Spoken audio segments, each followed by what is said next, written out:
ఎవరైనా కళ్ళంట నిలబెట్టుకుంటే పెద్ద ఇష్టం ఉండదు. అందులో మగాడు పెట్టుకుంటే అసలు ఇష్టం. అంటే నా గురించి శ్రీకాంత్ స్నేహం వల్ల నాకేదో చేద్దాం తను మాట్లాడతాడని గుర్తొచ్చి వచ్చింది.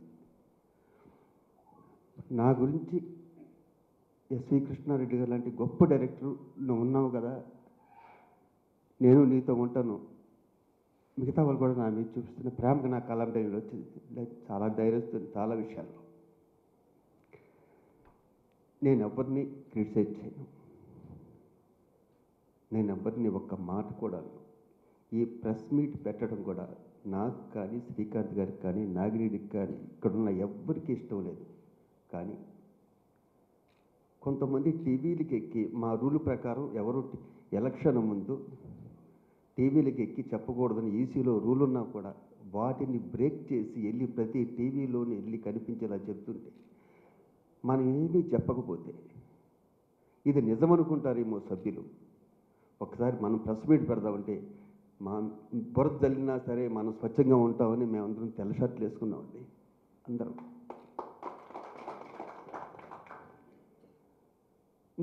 నాకు నేను ఇందాక అన్నాను కదా, ఇన్నాళ్ళు షూటింగ్లోను పనుల్లోనూ మూవీ ఆర్టిస్టులు బిజీగా ఉన్నా. ఇంకా నేను మా మిస్సెస్ నేను వెళ్ళిపోయి అరుణాచల్లో ఉందని ఫిక్స్ అయిపోయే టైంలో ఈ ఒక్కసారి ఉండమని అందరూ బతిమాలటం వల్ల ఈ ఒక్కసారికి ఒప్పుకోవడం జరిగింది.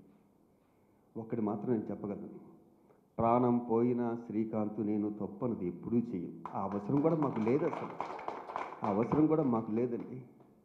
అటెండెన్స్ చూడండి సార్, అక్కడికి వెళ్ళి మీరు ఆఫీస్కి వెళ్ళి మిమ్మల్ని ప్రెస్ వాళ్ళలో కూడా నేను ఎప్పుడు చూడాలి. అటెండెన్స్ చూడండి, మా అందరి అటెండెన్స్ 100కి 90%, 80%, 70% ఉంటే మెయిన్ పదవిలో ఉన్న వాళ్ళది 20% కూడా లేదు, 25% కూడా లేదు అక్కడ.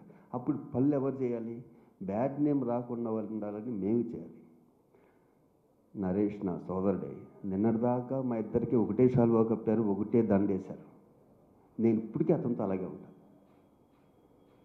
కానీ నన్ను అవమానించాడండి, ఎంత అన్యాయంగా అవమానించాడంటే, నన్ను అవమానించాడు, ప్రెసిడెంట్ పదవిని అవమానించాడే, గుండె తరుక్కుపోతున్నా తలుచుకుంటే.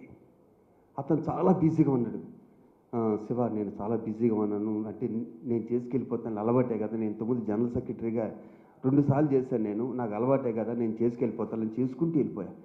ఇంత అద్భుతంగా చేసుకెళ్ళిపోయి మెగాస్టార్ లాంటి వ్యక్తిని అమెరికా తీసుకెళ్ళడానికి రిహార్సల్ చేస్తే ఈవెన్ రిహార్సల్స్కి రాలేదు. ఒక ఆర్టిస్ట్ నాకు హీరోయిన్ అన్న ఒక మాట్లాడి కొంతమంది మేము 40 మంది వెళ్తున్నాం, ఒక్క హీరోయిన్ అంటే ఒక చిన్న ఆర్టిస్ట్ను కూడా ఇవ్వలేదు. షూటింగ్ ఇంపార్టెంట్ నా, కానీ అతను షూటింగ్ చేసుకుంటుంటే శ్రీకాంత్ లాంటి గ్రేట్ ఫ్రెండ్ నాకు ఉండటం వల్ల ప్రోగ్రామ్ అయింది, ఆ ఫండ్ వచ్చింది. కానీ లేకపోతే ఆ ప్రోగ్రామ్ నేను చేసేవాడిని కాదు, ఎవరి హెల్ప్ లేకుండా. ఇది కాకుండా మీరు చూసుకొని ప్రెస్ వాళ్ళందరికీ కూడా తెలుసు, ఇది నేను చెప్పాలి, ఎందుకంటే ఇలాంటి అవమానం ఇంకొక వ్యక్తికి జరగకూడదు, మూవీ అసోసియేషన్లో ఉన్న ప్రెసిడెంట్కి జరగకూడదు. ఎవరు ప్రెసిడెంట్ ఉన్నా సరే, అమ్మకి ఎవరు బర్త్డే జరిగినా సరే ప్రోటోకాల్ ప్రకారం ఆ బర్త్డేకి వెళ్ళాలి, బొకే ఇచ్చి సాలు కప్పటం అన్నది ఆచారంగా వస్తున్న వ్యవహారం. నేను ఎప్పుడూ మిస్ కాలేదు. మా డాక్టర్ రాజశేఖర్ బర్త్డే అయినా, సిస్టర్ జీవిత గారి బర్త్డే అయినా సరే నేను పర్సనల్గా వెళ్తుంది, మిగతా అందరూ ఆర్టిస్ట్కి. అలాగే 10 రోజుల క్రితం విజయనగరం గారి బర్త్డే అయితే నేను ఇంటికి వెళ్ళి 10 నిమిషాలు కూర్చుని ఆల్రెడీ సాలు కప్పి కాళ్ళగా దండం పెట్టి వచ్చాను.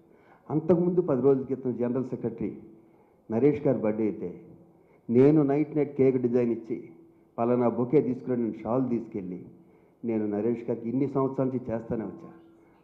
ఫస్ట్ టైం నేను బర్త్డే చేసుకుంటే మా శ్రీకాంత్ బై ఒక్కసారికి బర్త్డేకి అందరం కలుసుకుందాం రా, ఈ ఒక్క బర్త్డే నువ్వు చేసుకో ప్లీజ్ అంటే సరే అని ప్రశ్నల ముందు కూడా కూర్చుని నా బర్త్డే 25th మీతో కూర్చుని 26th బర్త్డే అయితే నాకు మెసేజ్ వచ్చింది ఆఫీస్ నుంచి జనరల్ సెక్రటరీ నరేష్ గారి పేరు మీద. ఆ మెసేజ్ ఏంటంటే మన ప్రెసిడెంట్ బర్త్డే కాబట్టి మార్నింగ్ అందరూ 9:45కో 9:30కి అందరం కలుస్తున్నావు అని. నేను మా మిస్సెస్ని 9:30 గుడికి తీసుకెళ్ళాలి. అమ్మ నువ్వు గుడిలో వెయిట్ చేస్తుండు, నేను ఆఫీస్కి వెళ్తాను, మా జనరల్ సెక్రటరీ నరేష్ గారు వస్తారు, ఇది ఆయన వైపుకి జరుగుతుంది, ఫస్ట్ టైం బర్త్డే ఇక్కడ ఉన్నాం కాబట్టి వాళ్ళందరినీ కలుసుకొస్తానని 9:45కి నేను మూవీ ఆర్టిస్ట్ స్టేషన్కి వెళ్తే అక్కడ హేమ గారు వచ్చారు, ఆర్టిస్ట్ హేమ, ఇంకో ఒకళ్ళు ఇద్దరు ఆర్టిస్టులు వచ్చారు. అంటే ఆఫీస్ బ్యారర్స్ చూసి వస్తుంటారు న్యాచురల్గా. 10 అయింది, 10:30 అయ్యింది. నేను ఆఫీస్లో అడుగుతున్నామన్న నరేష్ గారు ఎక్కడున్నారు అడగనంటే, సార్ సరే సందులో ఉన్నారంటండి. ఇదిగోండి కారు ఏదో అడ్డొచ్చిందంటే వెనక్కి తీసుకుని మళ్ళీ అలా వస్తున్నారంటండి. ఇదిగో వచ్చేసారండి అంటుంటే 11 అయింది. మా మిస్సెస్ గుడిలో వెయిటింగు, నేను ఆఫీస్లో వెయిటింగు. 11 తర్వాత ఒక వ్యక్తి వచ్చి, సార్ ప్రెసిడెంట్ గారు మీరు వెళ్ళిపోండి సార్, అతను రావట్లేదు, నాకు ఫోన్ వచ్చింది. ఏంటన్నాను. చూసావా బర్త్డే పూట ఎలా వెయిట్ చేయించాను, అది మనం పగ పెట్టుకుంటే అలా ఉంటుంది అన్నట్టు. ఇదే పగ. ఇలాంటి పగ పెట్టుకున్న వ్యక్తుల ప్రెసిడెంట్ సీట్లో కూర్చోవలసింది. ఇలాంటి శాడిజం ఉన్న వ్యక్తులు అక్కడ కూర్చోవలసింది. అయినా కూడా నేను నరేష్ గారిని ఏమన్నా తర్వాత కూడా హగ్ చేసుకున్నా వస్తే ఆల్ ద బెస్ట్ చెప్పి. బర్త్డే పూట అవమానించడం నాకు చాలా బాధ అనిపించింది. పక్కన మా మిస్సెస్ గుడిలో వెయిటింగ్, నేను ఇక్కడ ఆఫీసులో వెయిటింగ్. హ్యామ్ వచ్చి, శివాజీ గారు ఇంకా మీరు బయలుదేరండి అంటే, ఆ రోజు ఇలా చేయకుండా ఉంటే మనకి సరిపోతుంది. అసలు మన సేవలు ఇలా నేను ఈ పదవిలో ఉండటం వల్ల కదా ఎన్ని జరుగుతున్నాయి. ఈ వదిలేసి నా మిస్సెస్ని పిల్లల్ని జాగ్రత్తగా చూసుకున్నా బాగుండేది కదా. ఇప్పుడు నా వల్ల నా చుట్టూ ఉన్న కూడా వస్తుంది అని అనిపించింది. ఈసారి ఉంటాను కారణం ఏంటంటే, ఏమండి మీరు లేకపోతే నేను సూసైడ్ చేసుకుంటానని అందరి ఎదురుకుండా పద్మ అని ఆవిడ ఉంది. ఏమండి మీరు లేకపోతే మీరు ఇచ్చే పింఛను కూడా నేను తీసుకొని ఉంది. వాళ్ళు ప్రేమకు కట్టుబడిపోయి ఉంటున్నాను కాబట్టి ఒకసారి ప్రెసిడెంట్గా చేసిన వ్యక్తిని నాకు రెండోసార్లు చేయలేని ఏమి. వీళ్ళందరూ ఇక్కడున్న ప్రతి వ్యక్తి నువ్వే చేయాలి అంత వాళ్ళకి కాదనిలాగా ఒప్పుకున్నా. నెక్స్ట్ టైం మా దేవుడు చరణ్ చేయమన్నా నేను చేయను. నేను అరుణాచలం సెటిల్ అయిపోతున్నా. ఎనీహో దయచేసి ఛానల్స్కి వెళ్ళి మూవీ ఆర్టిస్ట్ అసోసియేషన్ పరువును మాత్రం రోడ్ల మీద పెట్టకండి.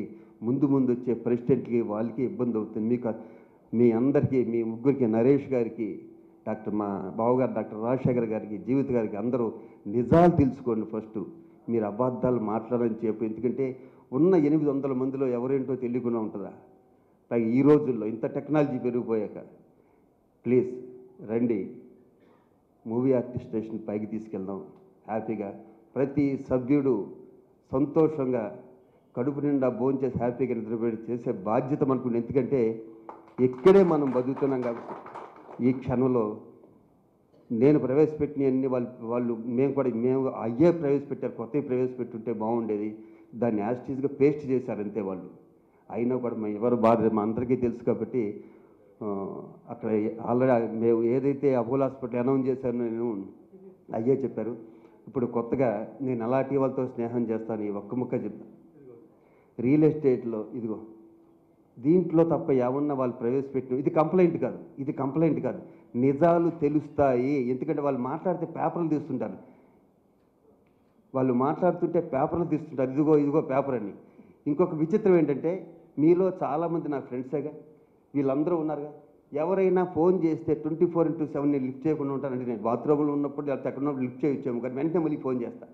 నా మీద అభియోగం నేను ఫోన్లు ఎత్తానని. ఇండస్ట్రీలో వాళ్ళకి తెలియదండి శివాజీ రాజా ఫోన్ ఎత్తాడో లేదో, ఎవరికి ఫోన్ ఎత్తుతారో, ఎవరు ఫోన్ ఎత్తారో ఇండస్ట్రీ వాళ్ళకి తెలీదు. అంటే ఇంక అబద్ధాలు చెప్పేస్తుంటే మేము దాన్ని ప్రతిసారి ప్రెస్ మీట్లు పెట్టుకుని ఇలా కాదు ఇలా చెప్పాల్సిన దుస్థితికి రావటం అన్నది నాకు చాలా బాధ అనిపించింది. ఇప్పుడు రాత్రి నా స్నేహితుడు ఇలా అన్నీ వచ్చి కూర్చుని ఒక పని చేయి, నీ కొత్త ఆలోచన ఏమన్నా ఉందో, ఒక ఆలోచన ఉంది. ఇక్కడ ప్రతి ఆర్టిస్టు 365 డేస్ బిజీగా ఉండడు. కానీ పెద్ద ఆర్టిస్టులు మాత్రం ఒక సినిమా చేస్తే వాళ్ళకి ఇంచుమించు ఒక 5 నెలలో 6 నెలలో ఇంట్లో గ్రాసరీస్కి ఇంట్లో గ్రాసరీస్ కానీ ఇంకో దానికని ఇబ్బంది రాదు. కానీ లోయర్ క్యాడర్ ఆర్టిస్టులకు మాత్రం కొంచెం ఫుడ్ విషయంలో ఇబ్బంది ఉంటుంది. నువ్వేం పర్లేదే, నువ్వు చేసే ప్రతి మంచి పని కలనే ఉంటాను, నా పేరు చెప్పకు, నువ్వు ఒక 50 మందికి అనౌన్స్ చేయి. ఒక ఫ్యామిలీకి 6 నెలలకి ఏం సరిపోతుందో 2 బస్తాలు బియ్యం, నూనె, పప్పు, ఉప్పు అన్నీ ఇచ్చేద్దాం. కానీ 6 నెలలు వాళ్ళు కష్టపడి సంపాదించుకుంటున్నారు.